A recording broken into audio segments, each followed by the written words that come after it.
drinking? Java Junction. Yeah. Coffee shop. I'm waiting on you to say I'm it. not saying it. I know we get it right. Papua New Guinea. Yeah. That's why I didn't say it.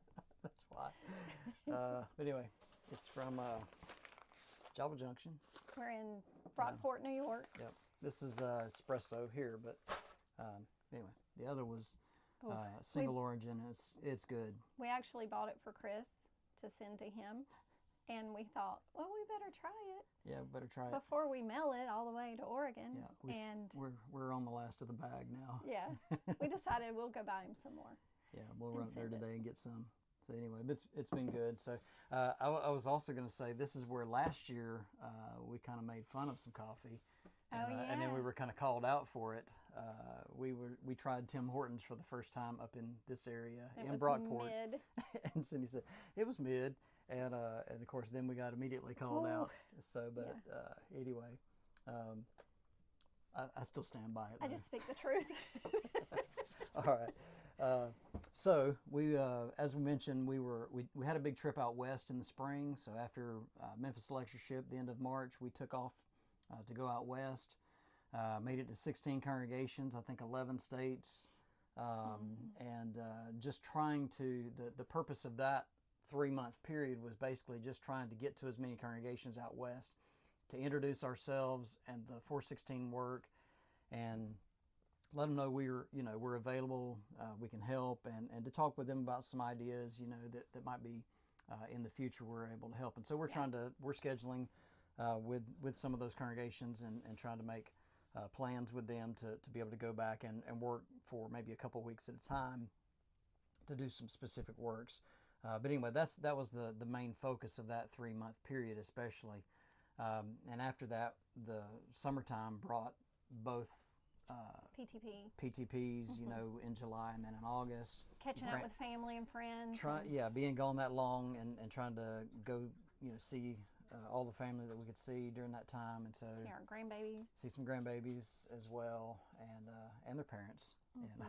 That too. That too. But anyway, Anyway, we were able to catch up with some family through the summer, and then we kind of got back on the road, and we've been. Now that we're in Brockport, we're actually going to kind of back up in time. Yeah, so we'll just do things a little differently. From here. So obviously we were here last September, so it's been over a year since we've been here, and the congregation has grown. Yeah. And especially, it's been great. Especially in the last 2 months, they've had 5 converts. So it's so exciting to see just the new life. And we had a fellowship meal yesterday after services, and it was packed in their little fellowship hall. They're going to have to add a table. Such a good problem. Absolutely. So that was pretty exciting to see that with them. And then Saturday, I got to meet with the men.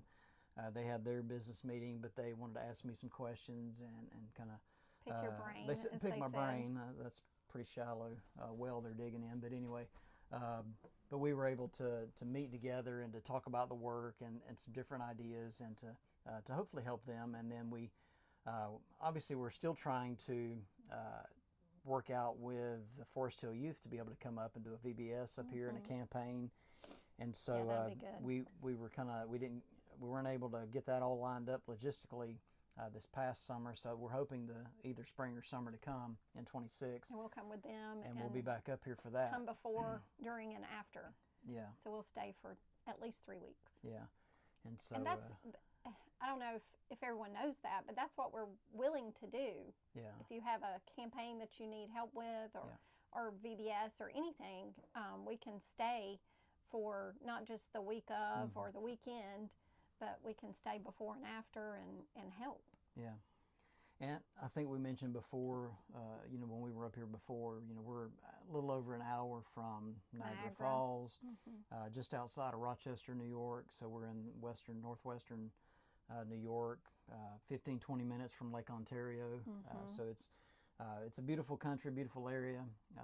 We were supposed to be hitting in fall, and it's been pretty, but they got a lot of rain and wind yesterday, and so all the leaves are blowing away. What leaves had changed, they're blowing away very quickly, and so the congregation here, it's very exciting because they're also with that many new converts, they're looking, okay, well, what do we need to do? New converts class, having some material specifically for that. And so we were able to kind of recommend some works for that to help them out. But also just looking at, the dynamic of the congregation is going to change a good bit too.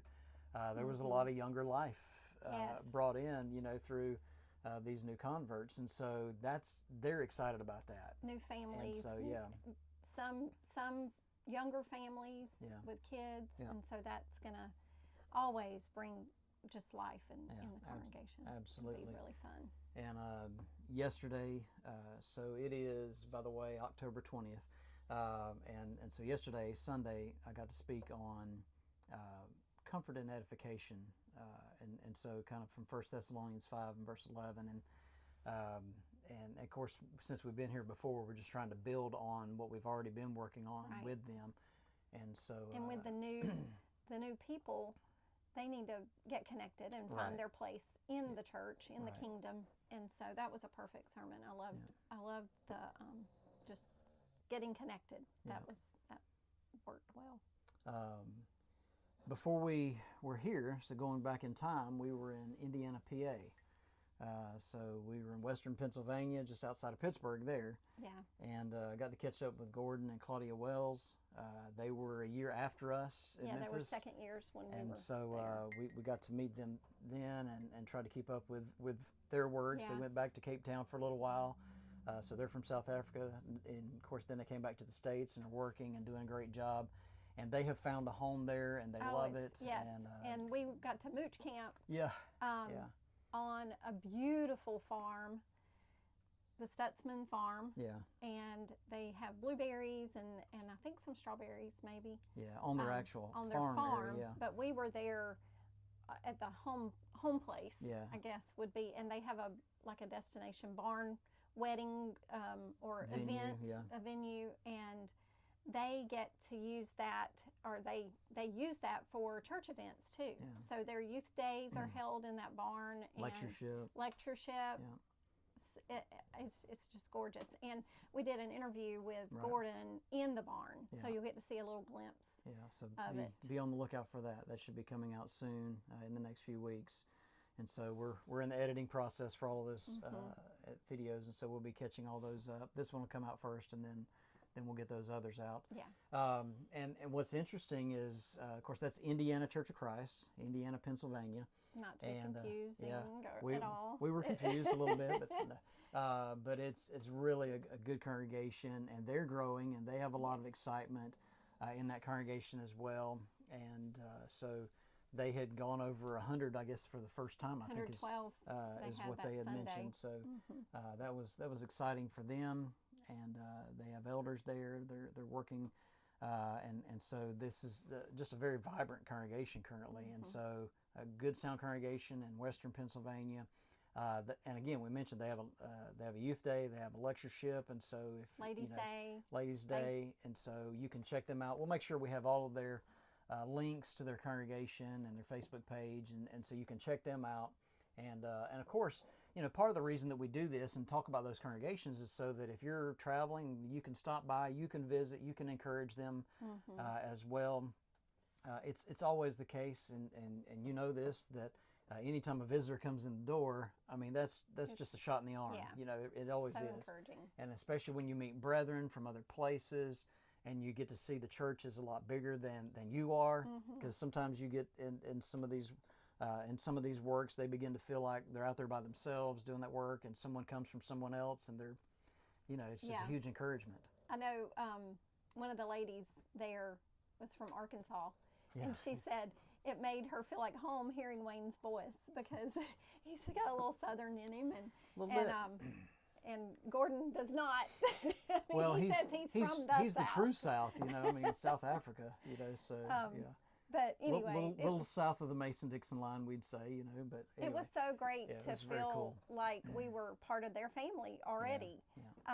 Just being there that weekend or the week. And and staying there at their home place. The Stutzmans had their family in, and they're members of the church, and so we got to meet all of those. Yeah, and so they were kind of all over the place. They were all catching up, and they're like, "Hey, we're having pizza on the porch. Come join us," because we're mooch camping on the back part of the property, and they're like, "Hey, come up and hang out." They invited us like we were part of their family, and we appreciate and that. So that was very awesome. So, but anyway, that was Indiana, Pennsylvania. Yes, and then going back from there, we were at a marriage seminar at the beginning of the month. Yeah. And that was our first that we held, not that we went to, but that we actually did. You're right. And that was so much fun. I love it. Yeah, and I was glad for the challenge. Yes. People have asked us, hey, do y'all do this? Well, we haven't really, and so it's always kind of been in our mind, we probably should be getting things together. And so this kind of pushed us to do that. So that's something that we can do for congregations, hopefully, is to be able to help with marriage and family and stuff like that too, and doing those kind of seminars that just kind of adds to, I guess, our toolbox and the work that we're doing. Yeah. So the that was in Cape Girardeau, Missouri, at the West End Boulevard congregation where Jared Skaggs is. And so they, we got to do an interview with Jared. Yeah. And so that was exciting to catch up with him. And of course, Jared, worked right up the road from us when we were down in Florida. And so we got to know him. It was good catching up with him and seeing his kids getting bigger. And of course, we know his family, and so it's just exciting to kind of catch up and to be there with him and to see his kids who are growing up and like you say. And so that's and here's what we tried to accomplish, I think, in that that weekend. Ultimately, that marriage seminar was about not just the main lessons, I guess, were ways to connect to your spouse. And we both did that with you with the ladies and me with the men to be able to talk about that. But to add to that, just thinking about the seasons of marriage, and so how do we continue to connect with our spouse during each of those seasons through those seasons? And I like the way you did those. Instead of, because in my brain, it was that we go through seasons and continually, there might be a winter season that we move into spring. And but Wayne talked about like the different parts of marriage as we grow together, going through those seasons. Right. I like that. Yeah, and I think that at least for me, in my mind, and I've heard lessons on that. And while yes, there are those cycles, even the ups, within these seasons of marriage, if you will. But just looking at what's the goal, and so I tried to bring it about that way. And so that was fun for me, and to be kind of in that role. That was different for me. Yes. but it was fun. Had to get personal. Yeah. It's out of your comfort zone. It's definitely out of my comfort zone a little bit. So. And then Sunday you talked about family and the kids and things like that. So kind of brought it all in. Yeah. So just added the family to that picture as well. Parenting and children and so forth. The responsibilities of all that. I like that. And so that was good. I had the opportunity. Cindy had to recuperate for just a minute. Minor surgery. And so minor. I guess it's minor when someone else has it. Yeah. But anyway, so I went to Clay City, Indiana, and we had a good friend of ours reach out to us, Aaron Cameron, who we've known since Jacksonville, Florida, and him and Sarah, and so I got to catch up with them, and hoping to get to go back up there soon. But they're in a transition where they're starting to look for a new preacher, and so their preacher's retiring. Their preacher is retiring, and so it just gave me an opportunity to go there and to meet the congregation, to talk with those elders and talk with their committee and find out what it is they're looking for in a preacher, and to give them some suggestions and ideas on that. Not just the approach of trying to get a new preacher, but making sure that they have an idea of what they are looking for, right? And maybe on preacher's behalf, maybe some things that'll be beneficial for the preacher coming in, so that he's encouraged to stay. Yes. And so their last preacher has been there for quite a while, and so that's a good sign. And so that will be certainly something, and we'll. But they were inquiring. Yes. Like, what can we do? Yeah. What do we need to think about in hiring a preacher? And so I'm so glad that you were able to talk through with them with some of that. Yeah, and our coworker Michael Clark got to go there this weekend, and so he was just up there as well too. So that was good, and so we glad to be able to connect with that congregation, and hopefully Memphis, the assets from Memphis can help in that, and so they were reaching out to us in that way. They got some good guys that are going through school now and graduating, and hopefully that'll work out. Yeah. And by the way, our dog Maddie, if you follow us at all, we have a Boston Terrier, and they are prone to snore, and so she's right over there, and she's being really good, but she is snoring. So if you hear something, that's what it is. It's this low rumble in the background. Yeah. It's a constant in our life. It is. But we love her. And it always seems like the louder that we get, then she gets a little louder too. So I'm over here. I just want you to know. I'm snoring. But anyway, okay. So we have a newsletter.